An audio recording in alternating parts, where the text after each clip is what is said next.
Heyo everybody, Haku here with my live reaction or read through for Kubera Season 2 episodes 162, 163, 164, and the bonus chapter that comes after them. So we're going to finish out Your Justice and Mine, then we're going to do the bonus chapter in this video. After that, I think the next one has 9 chapters, which means, I'd like to split it into 4 and 5, but I guess we'll split it into 3, 3, and 3 again.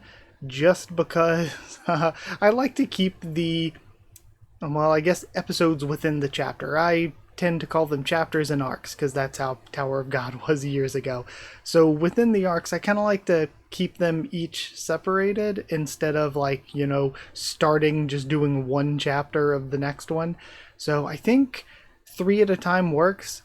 Because for me, it's like some manga, I'll read it and it's like, wow, it's been like 5 to 8 minutes. That's no time. But for Kubera's like, I read it and a chapter is usually at least 10 minutes, upwards of maybe 20 plus. There's just a lot to read, a lot to talk about. A lot happens. It's pretty dense. Usually Webtoons chapters tend to be a little on the longer side, at least from my very narrow experience.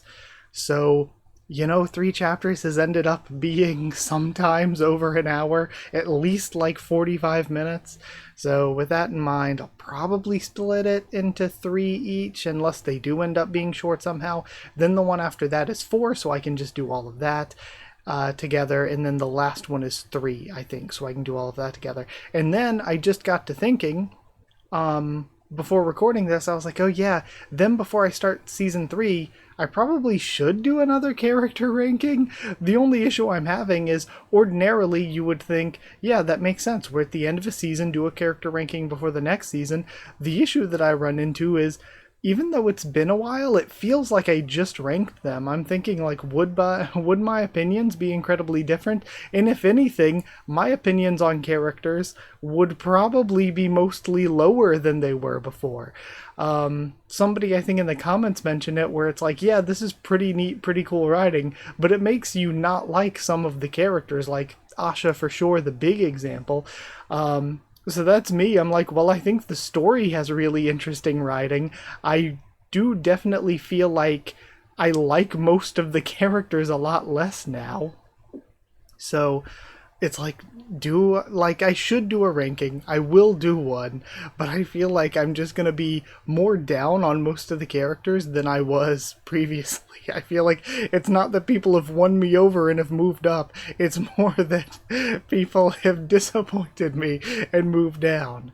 So with that aside, we'll get to that eventually. But yeah, we're coming up on the end of season 2, and then we'll just, spend forever catching up to season 3 before being concurrent if it doesn't end before then. So I think that's all there is to say, and I don't want to waste any of your time, so let's go to 162 and just start reading. Waste time as in just kind of ramble, because there's not really anything of substance I think I have left to say. So let's start with 162. We're seeing the Transcendental from Marina when it hit the city there, or hit the barrier surrounding the city. And Cossack's taking notice. What are you looking at? Get over here. Also, a lot of the comments were funny. They were liking Chandra as a sin. Chandra's actually, at first, with the first introduction, it wasn't a good first introduction for me for Chandra. I didn't like them much immediately, but last week's read through, they're kind of winning me over. I think the scenes have been fun. But the city's under attack. If you keep going higher, the barrier will be in danger. No, it won't. What would those guys attack the city for when they've already achieved their goal? The answer is obvious. Either there are other Shuras going to release some Fadi from her paralysis right now, or a paralyzed Rakshasa is trying to break out of paralysis using its own resistance. Whichever it is, that attack right now is nothing more than a trick to distract us. They won't be able to break through a 4-layer barrier easily, so it would be better to deal with the Rakshasa up in the sky quickly and head back. Hurry. Chandra's got a really good point. I was on Cossack's side of, yeah, we need to protect the city and everything, because it's like how I was talking about all the Shuras having their own different not really goals necessarily, but different. I mean, they do kind of have different goals mostly, but they have different priorities, different things they care more or less about. And while the Ananta are like, oh, somebody's paralyzed, oh well, let's go to God Kubera or whatever for whatever they're trying to do with bringing back Ananta and everything. The Anantas won't care as much, but for Marina has reason to be like, ah crap, I need to do something to help out somebody. But Chandra has a point here where it's like, if they're attacking, that means they don't want us to go do what we're doing, so we should go do what we're doing. And then Your Justice and Mine, Part 28. Mirha, the barrier, I know. Arrow Plateau, Temple of Wind. You know, we have had not enough Mirha this arc, I feel like. Arrow Plateau, Temple of Wind. Did you tell her about Saha? No. Telling her about it now wouldn't do a thing. The other priests don't know either. Arrow Plateau, Temple of the Sky. If they've got sky attributes, then tell everyone to be on standby. No exceptions.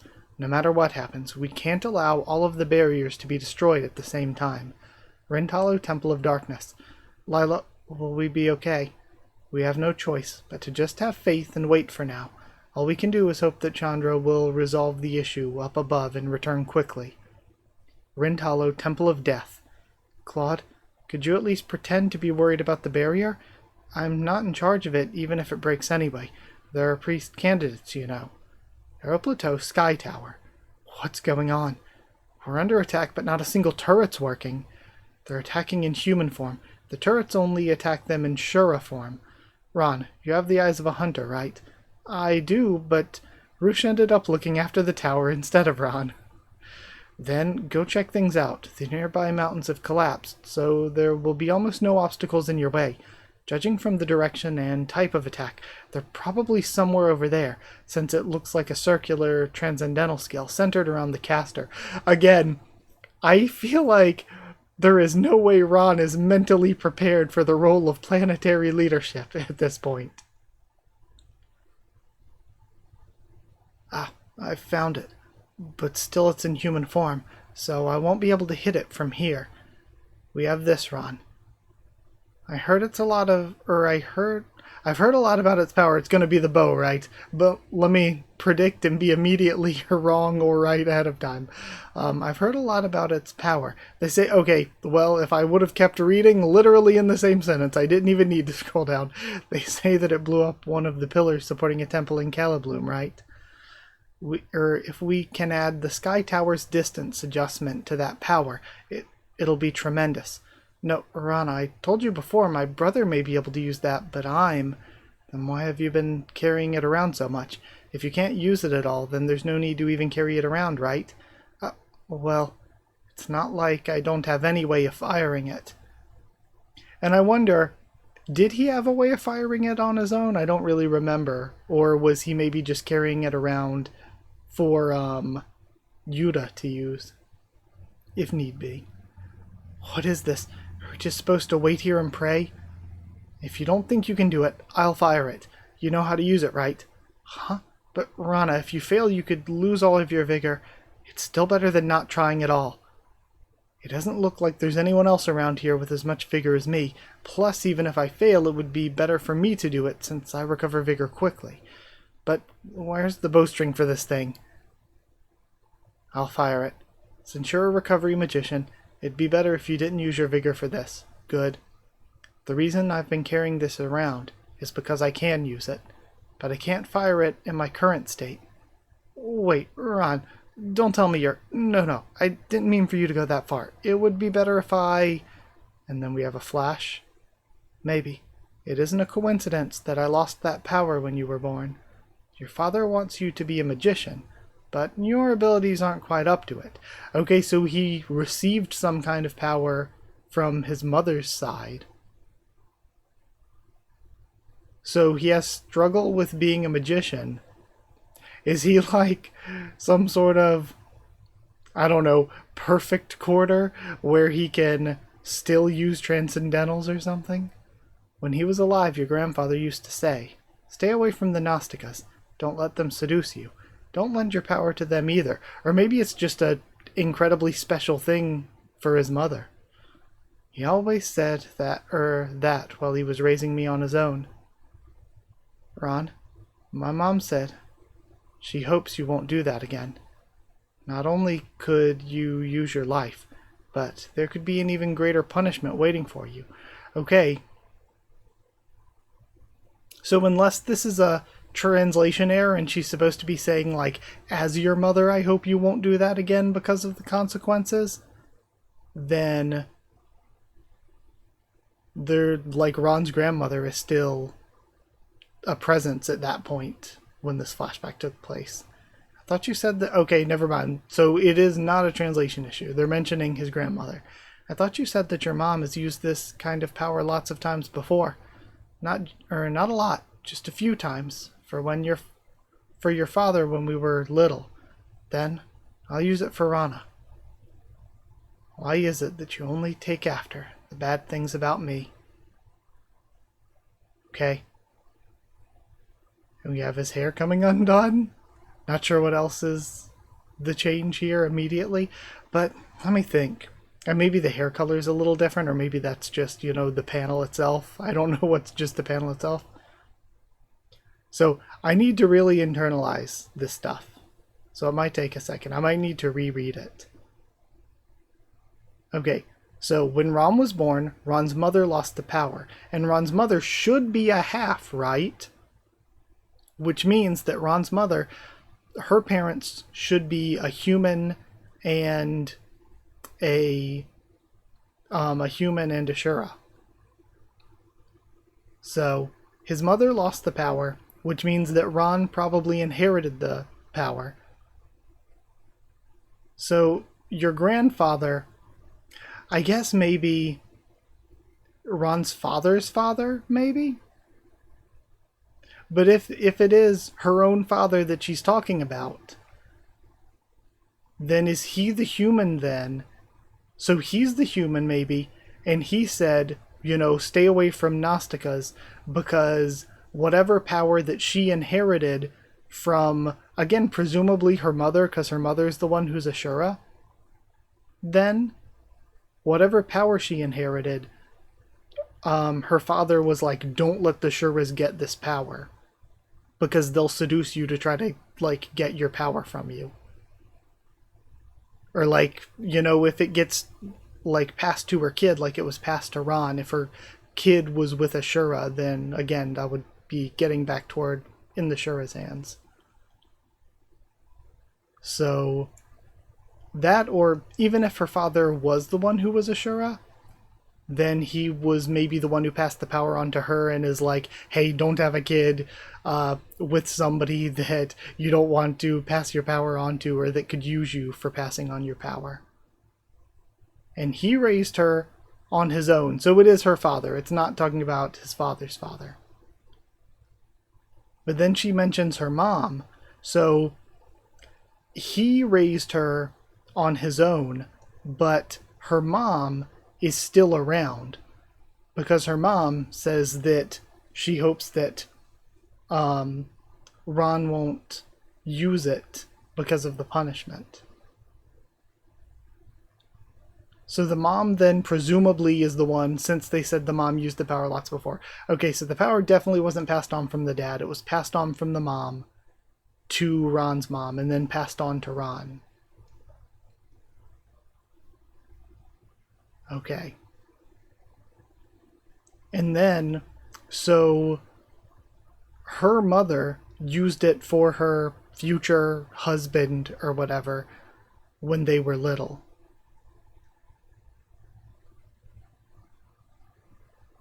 Unless any of this is a translation issue and she's saying, I thought, and like maybe the whole thing is mistranslated and she's like, okay, as your mom, I hope you won't do it again. And he's saying, I thought you had used the power a lot before. And she's like, oh, I used it for your father when we were little. And he's saying, so I'll use it for Rana like you used it for the person you were in love with.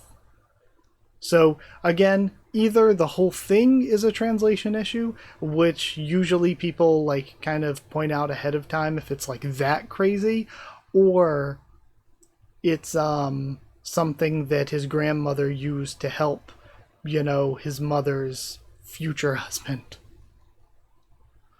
Why is it you only take after the bad things about me? But again, saying that makes me think it is a translation issue, and that it's talking about her using it for Ron's father. What was that light just now? And also, he's the youngest child, so I'm just realizing, or at least I assumed he was the youngest child. So that means that the power didn't get passed on to Lutz, presumably, but got passed on to him instead. Unless Lutz also has the power and he's just hiding it, because we know that he's been hiding his strength basically the whole time. What was that light just now? I've never seen Ron let his hair down before. Why did he let his hair down? Letting his hair down isn't the problem. Can't you all see that? Where? What do you see? Ron? And he's able to use the bow this time, just like Yuta did, with his teeth. There's no telling how much my lifespan might decrease if I drag this out. I don't have enough vigor to attack several times. I wonder if letting his hair down but them not noticing, and him saying losing lifespan, is it connected somehow to like how you look your death age when using Hoteyama, or when Hoteyama's used on you? I don't have enough vigor to attack several times. I need to gather all of my vigor and end this in one strike. And he releases the drawstring and fires. Marna dodges out of the way. But this is a straight line so far and not expanded out. So I wonder, he dodged but he's not that far away, if it now expands out. What's this now? What a joke. What does he expect to do with an attack like that? He could at least be accurate, if he's not strong. You idiot. And it starts to expand out. Just like it did when shot in Calibloom.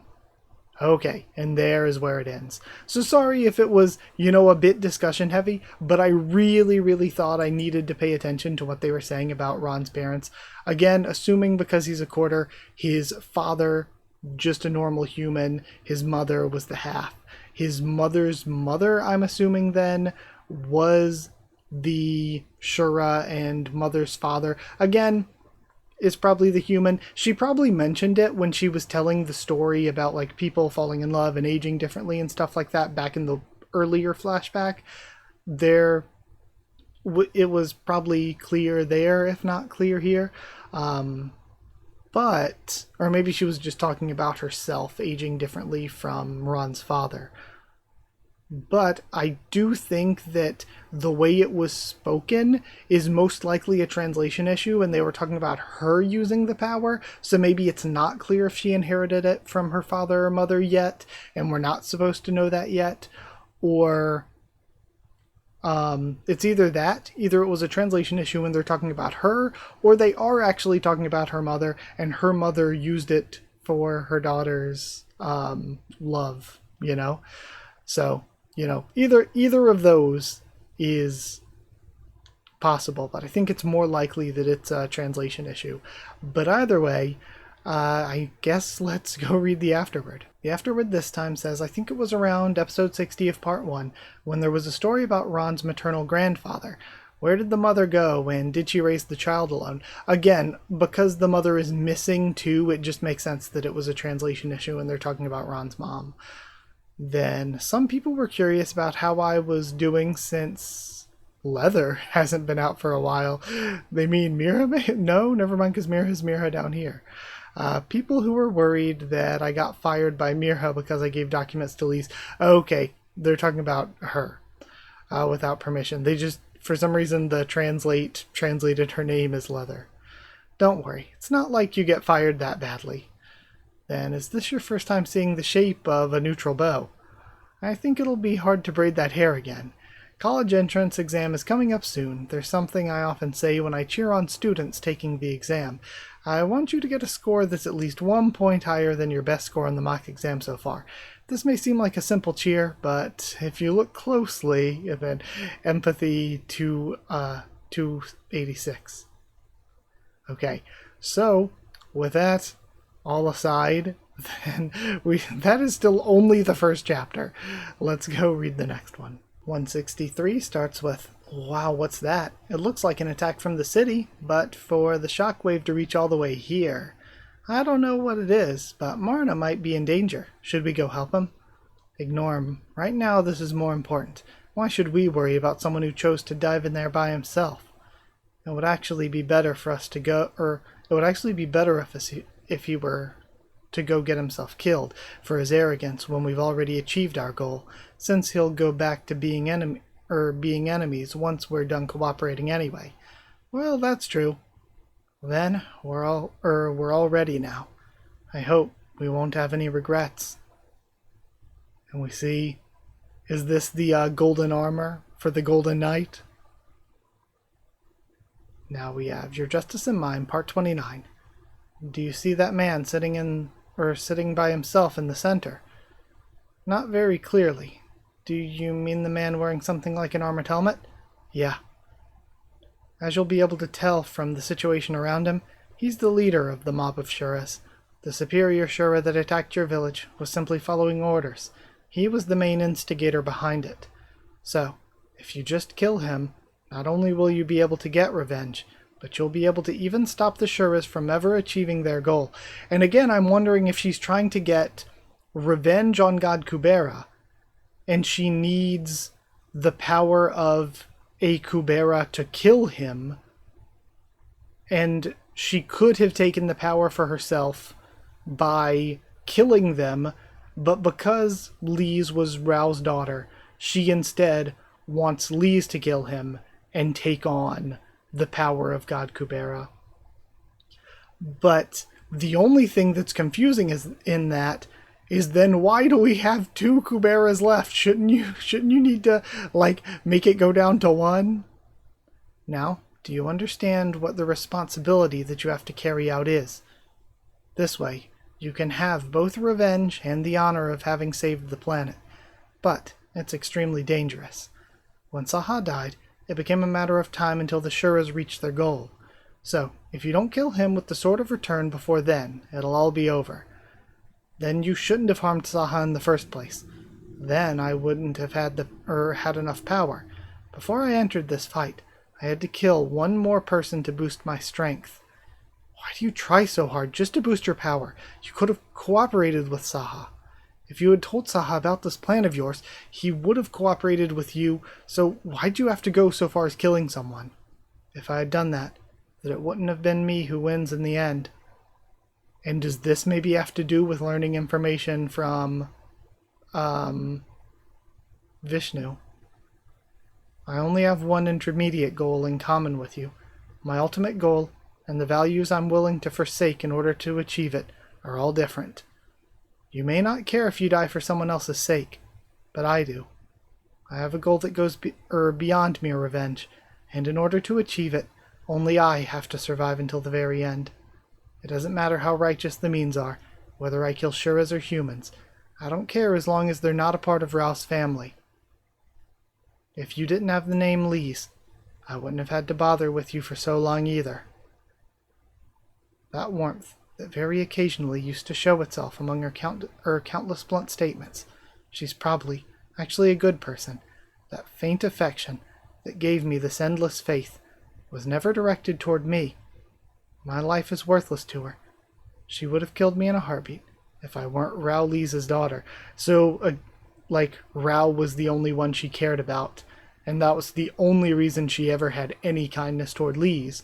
But also, this is making me think that at some point, the intentions of Asha weren't bad, or even maybe now, the end goal intentions aren't bad. It's just that the only way to achieve those intentions, whether they started off good, or whether even now in a universal scale, because there are tons of other planets of people out there, right? And the universe is kind of at risk. In a universal scale, it might still be good, but it's just there was no way that Asha could see to accomplish it, and maybe in a predestined sort of way, maybe there was no way to accomplish it without being evil, and so Asha just decided, well, I guess I'll be evil then. When I think back on it now, there's no reason that Asha would show affection to someone like me. It was strange for me to have expected that. Asha, I'll just ask you one thing. Was this really the only way?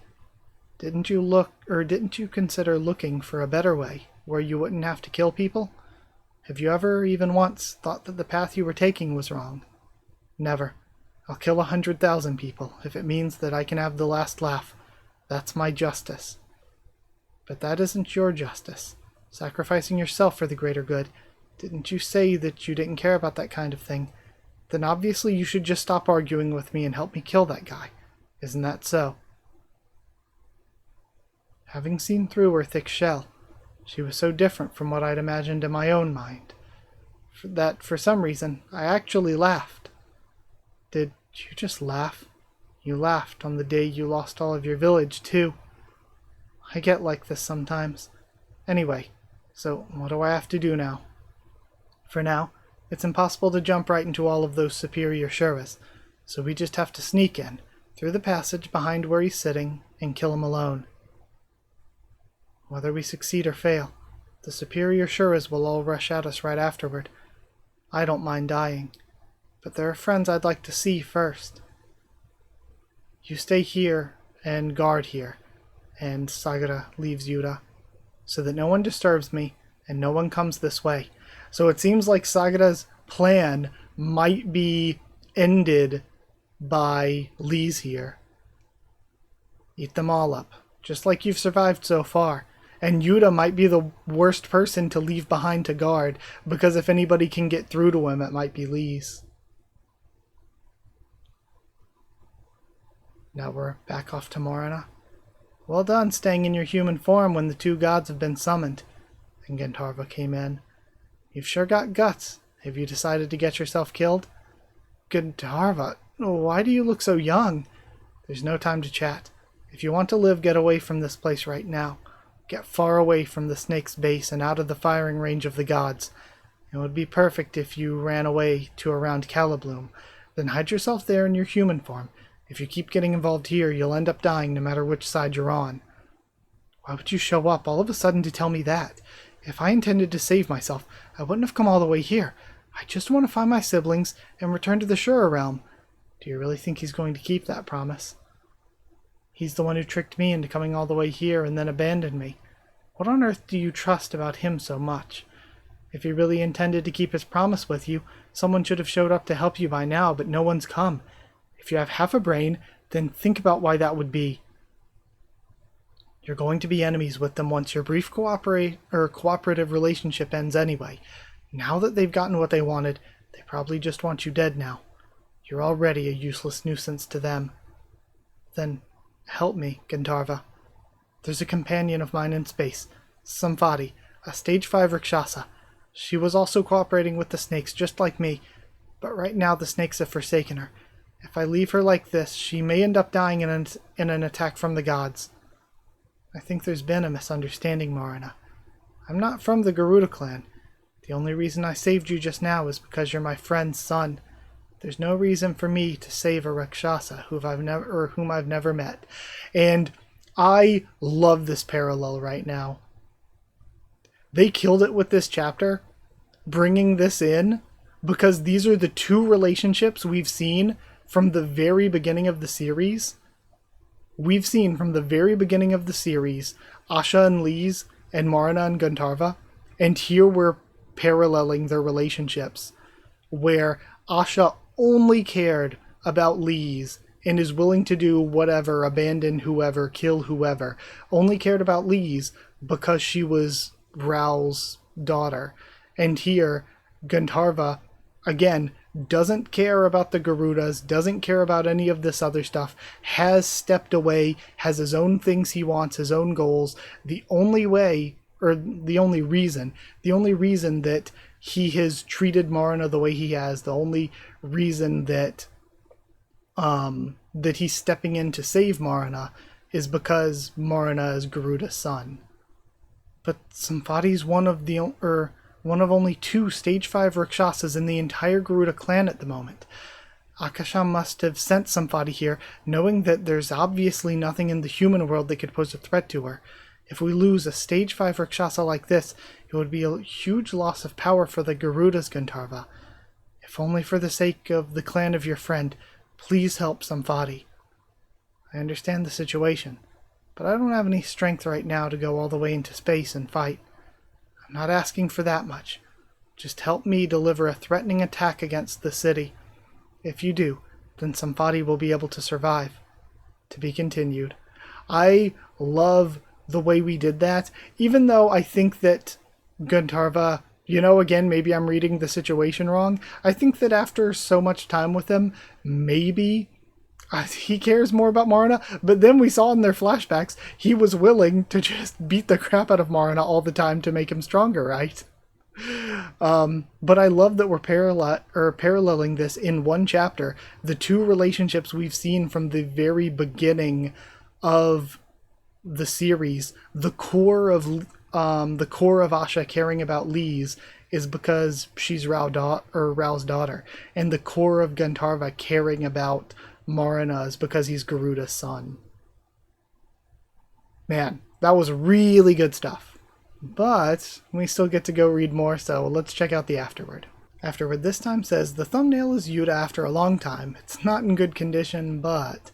Then, oh, who's this? I don't really know, I'm curious. They mentioned before that God Kubera was, known to wear golden armor, right? And it's like, oh, that's weird because we've never seen him like that before.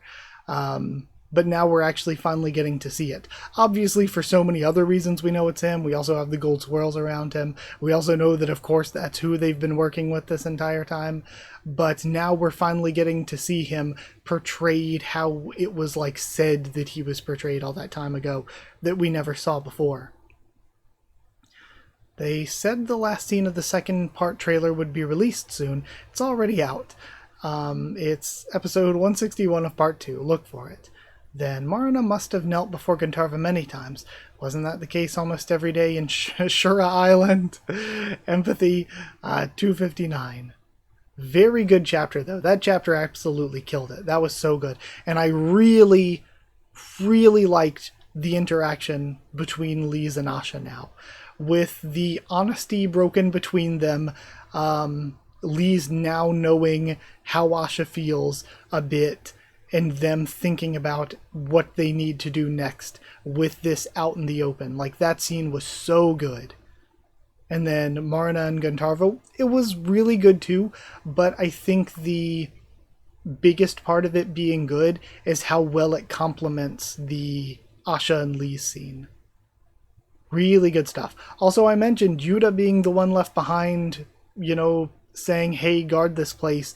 Lise is kind of the one person who might be able to get through to Yuta here. Or even Asha. Asha and Yuta did have a connection. They had, talked with each other, made a deal with each other and stuff. So, there is that. But either way, let's go read one more chapter, and then we get to see what the bonus is about. I think, I'm pretty sure somebody said that the bonus was just a part of the main story continuing on. So yeah, either way, let's go to that. Okay, now, after... 10 weeks of you all waiting? The final part of Your Justice and Mine. Phew. Ron, are you okay? Yeah, I'm fine. Just a bit tired. That was amazing, Ron. Judging from the way you completely stopped the attack, and the Shura who was attacking is gone, it looks like you vaporized them. Why didn't you use this ability of yours before? It uses up part of his lifespan. What's wrong with that? After all, he can save so many people. Isn't that right, everyone? Just hold back, Rana's pissed. I actually want to curse her, but I don't have the energy to do so. And we have an eruption. Is this Gandharva's transcendental? Don't allow the city to get damaged, Marana. Stop attacking as soon as there's only one layer of barrier left, and wait for the other barrier to be restored. This is my condition for helping you. If you make a mistake, I won't see you again. All right. Okay. I like this form for Gandharva a lot. I kind of think Gandharva looks better this way. So I like this form for Gandharva. But what I love is the way he's talking about it. He's basically saying, don't actually hit the city. Don't actually put the humans in danger, because he doesn't want to just slaughter the humans. At least to me, because he's saying stop when there's a layer of barrier left and wait for it to be restored and stuff. He doesn't want to actually hurt the humans. He just wants to make it look like they're going to hurt the humans in order to distract Cossack and the gods. So I love this where he's like, I'll help you distract them, but I don't want to actually slaughter any humans. So I like that. And they're also both using these when in human form. Then Your Justice and Mine, Part 30. What's wrong with you now? You worrying about them is exactly what they want. No, this time around it really is dangerous. 3 layers of the barrier broke just now. Thankfully the first layer recovered immediately, but in its current state it's only a matter of time until all 4 barriers are penetrated and the city's attacked.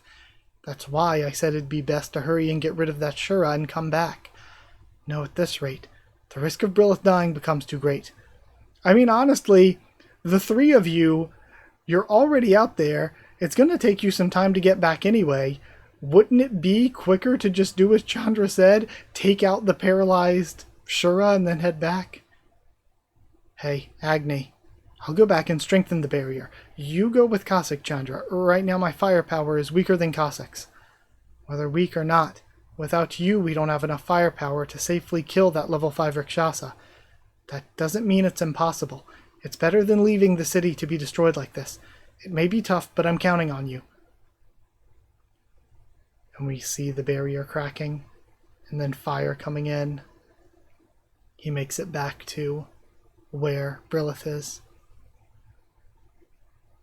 Agni, don't push yourselves too hard to counterattack. Now that I'm here, there's no way the barrier will be completely broken. You can attack the enemies after Chandra and Cossack get back. Save your lifespan. I like that it also continues indirectly the relationship between Gandharva and Agni here with what's happening.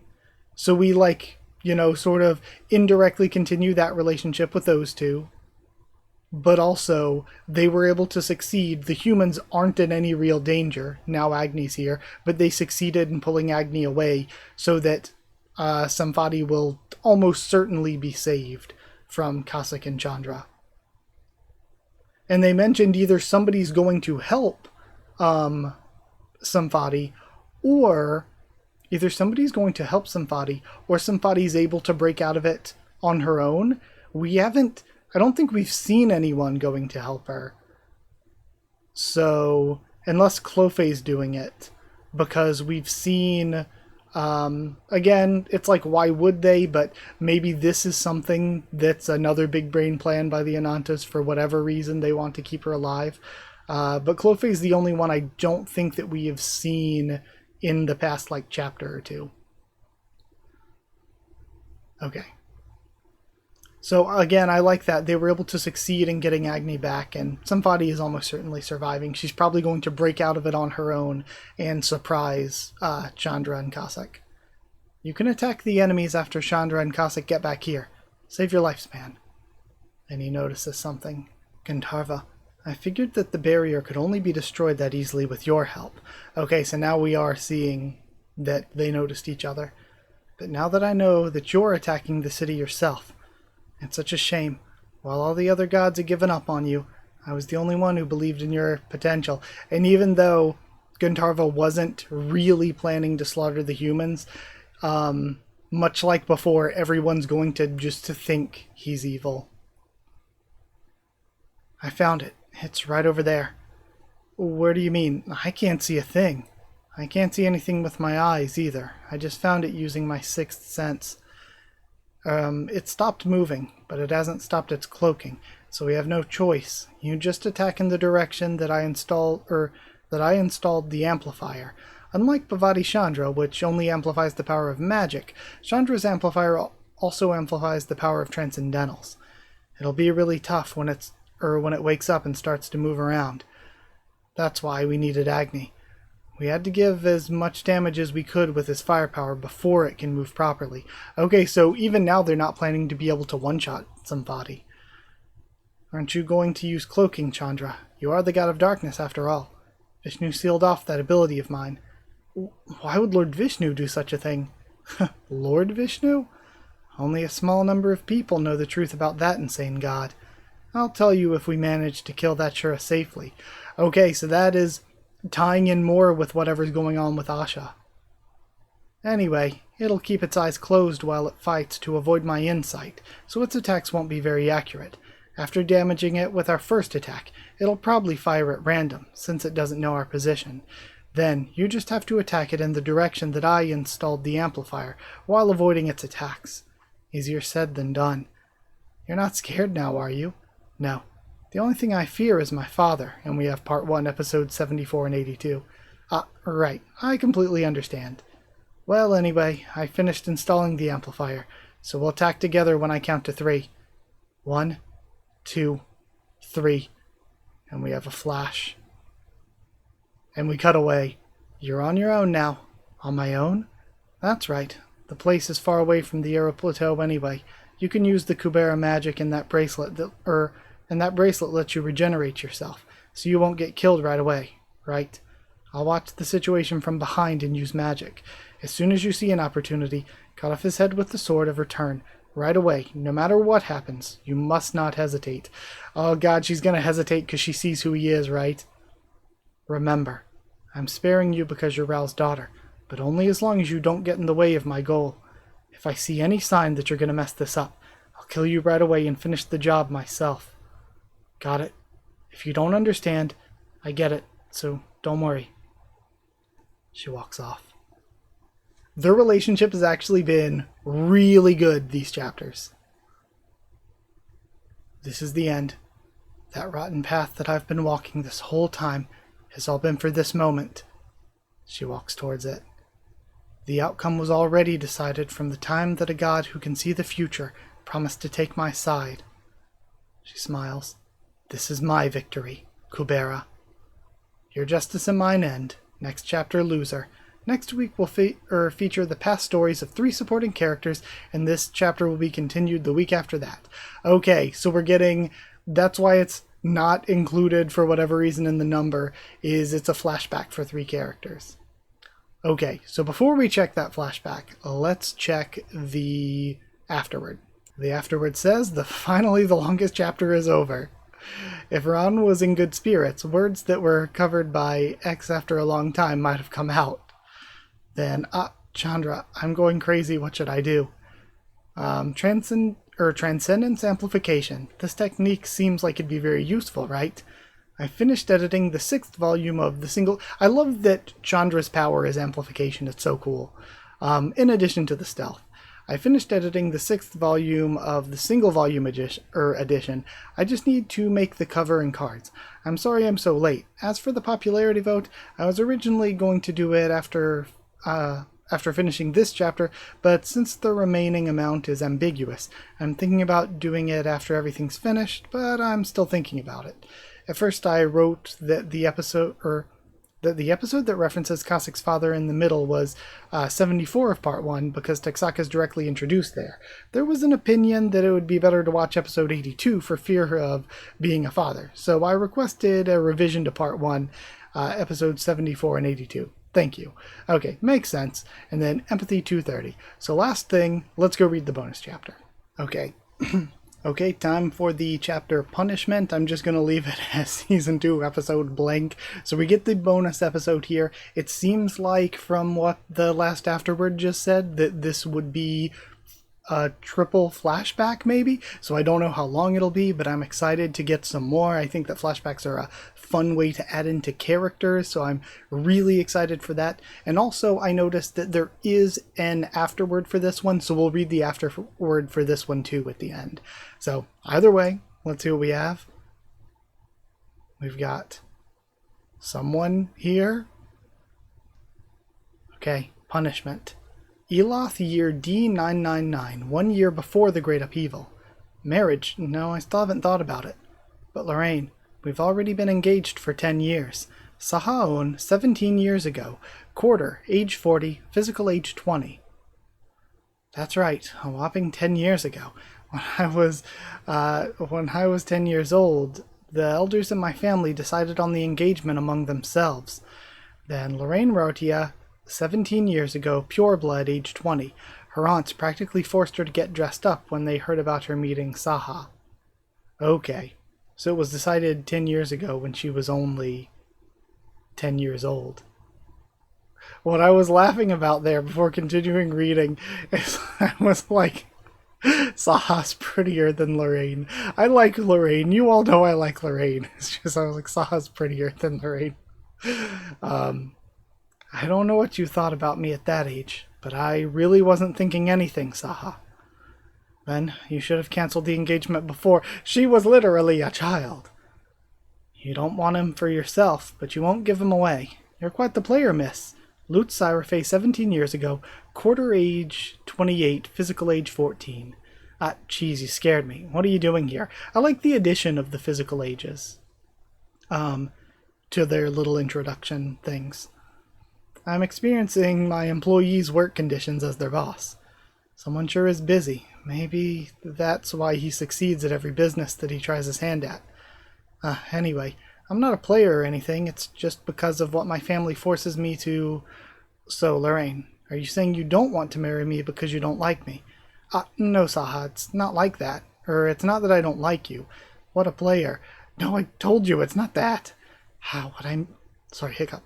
What I mean is, of course I know that you're a good person. As everyone says, you're the ultimate catch for marriage, but to be honest, I don't feel attracted to you at all. That reaction face is really good. That reaction face is really fun.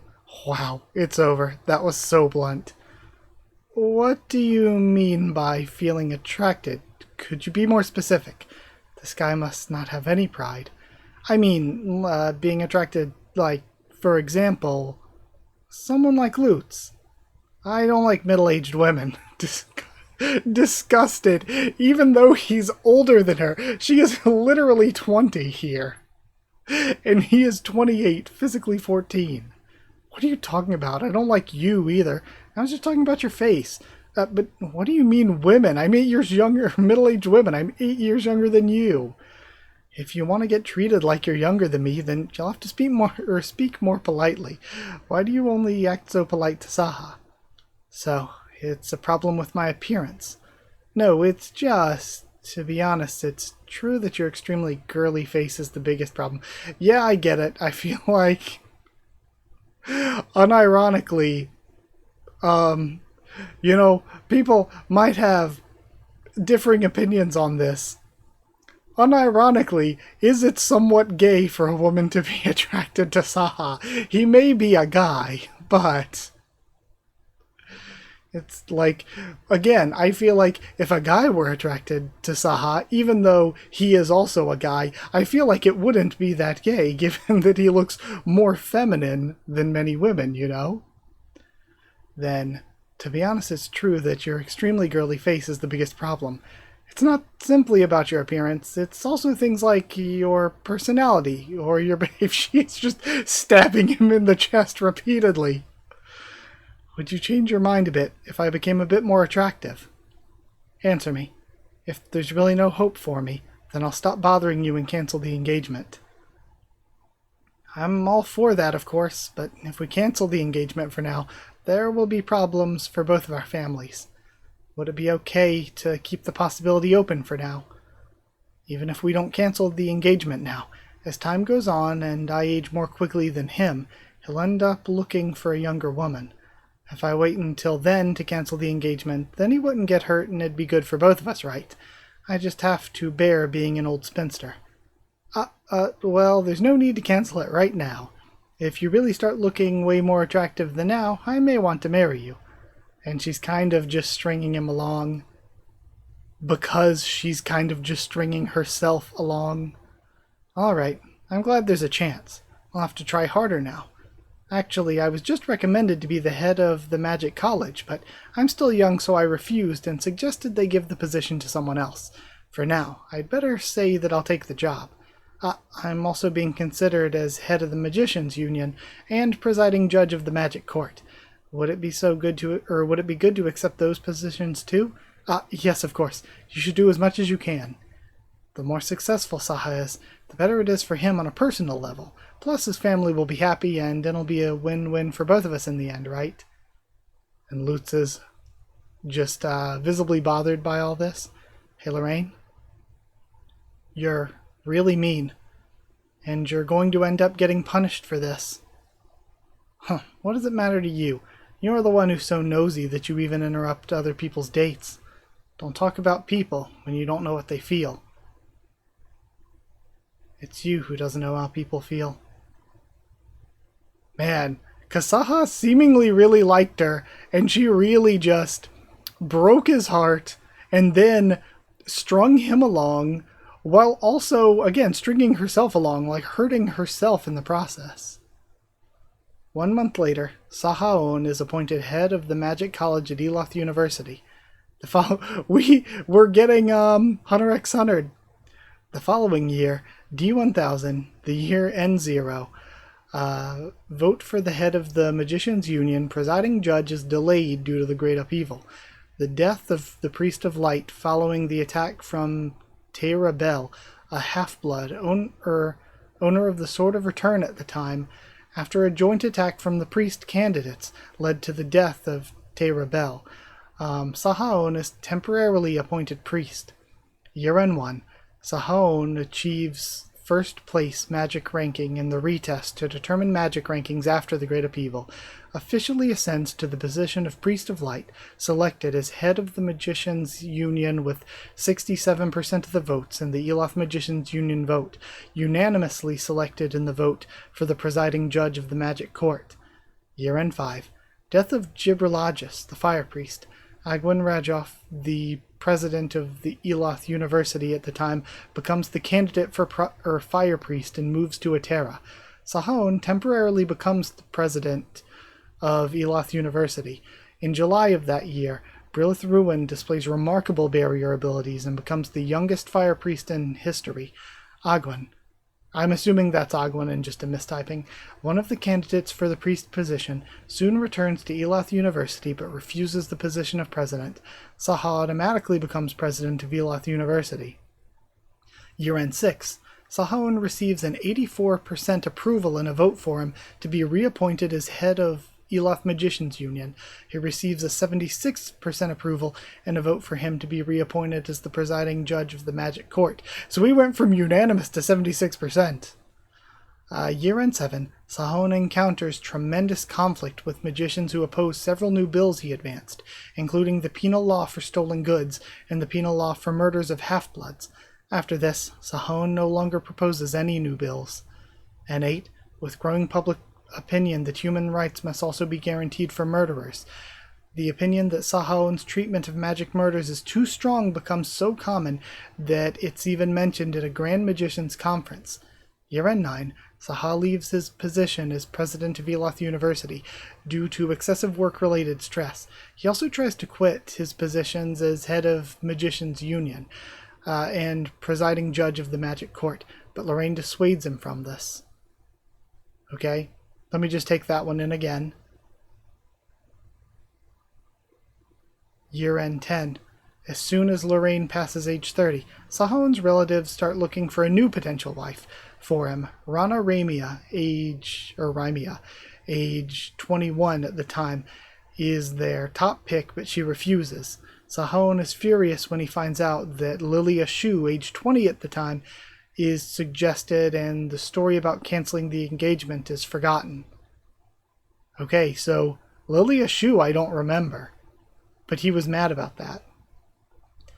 Year End 11, Sahaon receives 97% approval in a vote for him to be reappointed as the head of the Eloth Magicians Union, and he receives a 52% approval in a vote to be reappointed as the presiding judge of the Magic Court. So again, he went from unanimous to 70-some to now 52, presumably because of being hard on crime, which you would think people would like, but I guess people just want to be criminals, or they just really want to hate halves that badly.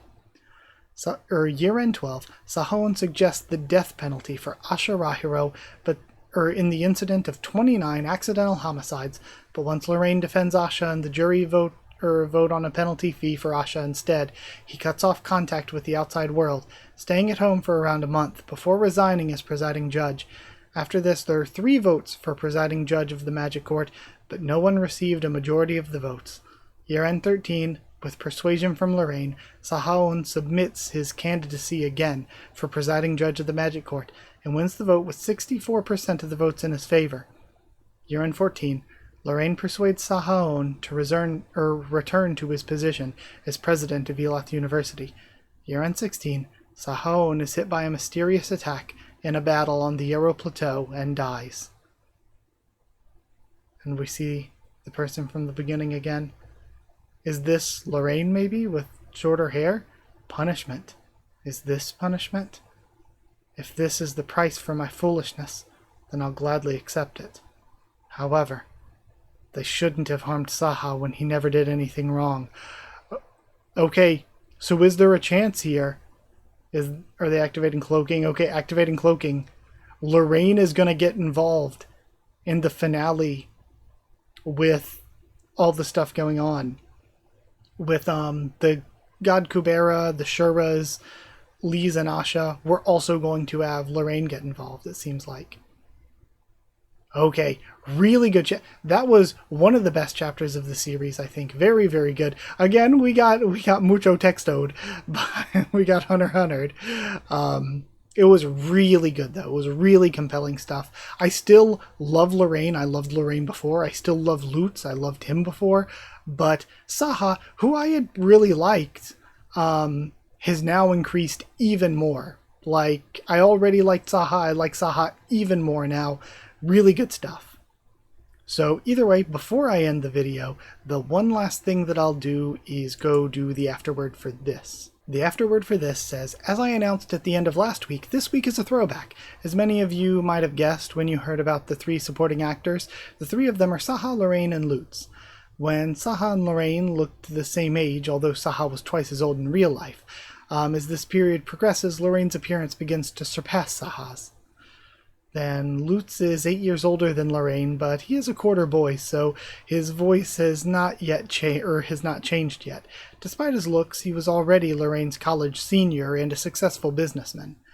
Then, in episode 66 of part 1, Lorraine's pressing the wing. There are various speculations about what the button next to it was.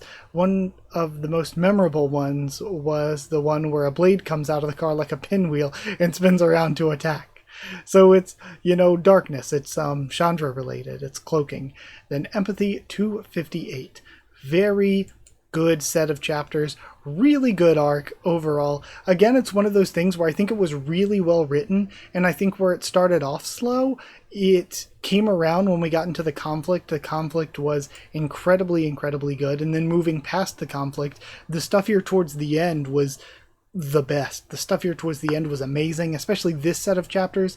I think part, 28, was maybe the weakest of these 3, but still good. Part 29 was maybe the strongest in the entire arc, but there were others that were good too, but it was very, very good.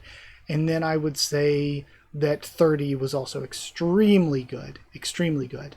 And we're not done with this, really. It's the end of what the title is, but it's not the end of the arc, because we still have things going on with the characters that are around the city. And we very much, I'm guessing, we got 9 chapters, then 4, then 3. We're going to get more with them probably, but our big focus here, we have massive series-spanning stuff going on with the Anantas and their plan, with God Kubera, with Lise, with Yuta, with Asha, now with Lorraine. They are all going to be involved in this. Who knows who else is going to jump in and get involved too. But there are a lot of things that are going to happen here. Does Lise kill God Kubera and then she's horrified after she's done it? Does she hesitate, like Asha said not to hesitate? Does she hesitate because of finding out who God Kubera is? What's going to go on with the Shuras? I think the Shuras are the biggest wild card in this, because we kind of know what Lise is trying to do here and what Lise and God Kubera's relationship is. But again, Lise, I think in general, it's like, well, I have to go kill this person. They're the person my revenge is on and everything because of what Asha said, if she's going to believe Asha here. But also, yeah, how much of this, how evil is God Kubera? Because God Kubera, again, didn't seem like that bad of a person. But when you think about it, if he is the one, if it's not any Shuras manipulating him, he's manipulated Gandharva, he's manipulated Marana, he's potentially manipulated Lise, And if the truth is being told, like if Gantarva's right and everything, then it's very easy to say, maybe like Agni was saying, there isn't a good way to bring Ananta back or anything. Kubera is just manipulating Sagara, using Sagara's weakness, much like using Gantarva's weakness of his love for his daughter against him, using Sagara's love for Ananta against her. So we could get, just super evil, figure out what bad things he did in the past and what the deal is with Asha. But then again, like Chandra called Vishnu a mad god, is God Kubera not that bad, but Vishnu is the one that's screwing everything up, and Vishnu has manipulated Asha potentially. I have no clue. There's so much going on there, but we kind of have an idea of the goals and relationships there. Whereas for the Shuras, while we know the goal and everything, it's like, how is Sagara going to fit in to Lisa's conflict here?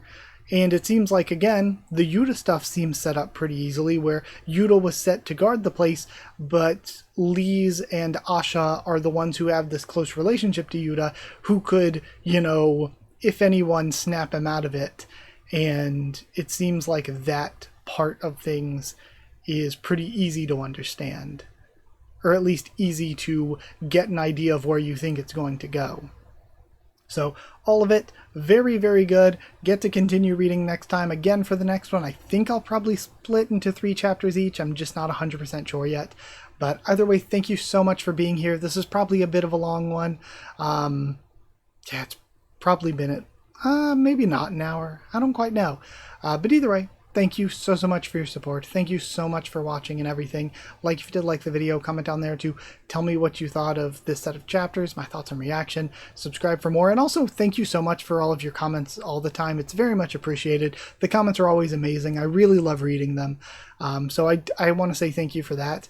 But like, comment, subscribe for much more Kubera, much more on the channel. Follow on Twitter if you want. If you want a link to the Discord server, it's free and open for anyone. If you would like to help support the channel by dropping a super thanks or by sharing the video around, it's very, very appreciated.